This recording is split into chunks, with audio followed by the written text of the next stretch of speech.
A Creba saca a Rúa de Noia o seu mercadillo solidario. Véndense produtos doados para recadar fondos para a entidade e esta ter unha boa resposta de veciños e visitantes. As mañás de verán son diferentes en Noia. De luns a xoves instálase o mercadillo solidario da Asociación A Creba, un punto no que se comercializan diferentes produtos para conseguir fondos para a entidade.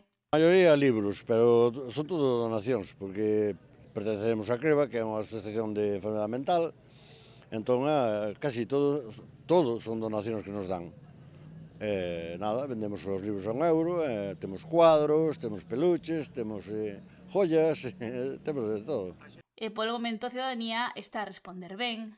Se vai vendendo, sí. Un día faz €20, outro día 30, outro día 50. Moi ben, moi ben. E ven moita xente fora, hai un señor de Barcelona que ven todos os anos. Sempre leva algo. Incluso levou un libro en galego. Tamén hai unha gran variedade de libros dispostos para dar a coñecer as súas historias á xente que se interese neles. Vamos cambiando de libros porque temos aí un local que está facendo un local novo, que esperamos vir o fin de ano para el, porque agora estamos no polígono. Entonces aí temos caixas e caixas e caixas, entonces vamos renovando cada día, vamos cambiando.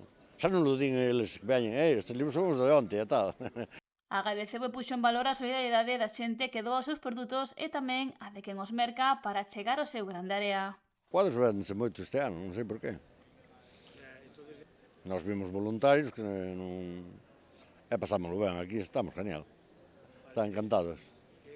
Todo recadado neste mercadillo solidario que se instala de luns a xoves fronte ao Concello de Noia irá dedicado á Asociación A Creba.